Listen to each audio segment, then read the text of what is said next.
Wassalamu alaikum warahmatullahi wabarakatuh. Leo tunajifunza dawa. Dawa yenyewe inatokana na mti huu. Nafikiri wengi mnaufahamu. Unaitwa mkalekale. Nafikiri hapa Tanzania wengi Waswahili sisi tunauita mkalekale. Huu unaitwa mkalekale. Kwa kilugha sijajua kilugha chako wewe unaitwaje. Lakini huu unaitwa mkalekale. Mkalekale huu. Mkalekale.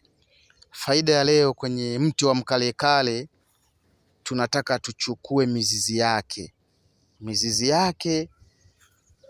Tuchukue mizizi yake hapo chini, tunachimba hapo mzizi. Tunapata mzizi, tukishapata mzizi ndugu yangu ni dawa. Tukishapata mzizi wa mkalekale na mzizi wa mti wa mbaazi, nafikiri wengi mnaujua mbaazi.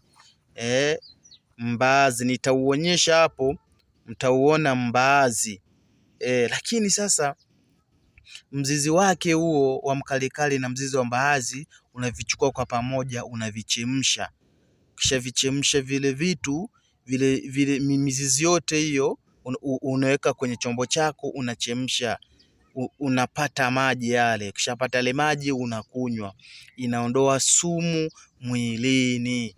Hata kama mtu amelishwa huko, amekula huko, amejisikia vibaya, tumbo linaunguruma, ndugu yangu tafuta mbaazi na mti huu wa mkalekale, mizizi yake chemsha, kunywa, utakuja kunishukuru. Naitwa Dr. Fabian, tiba asili Lamadi.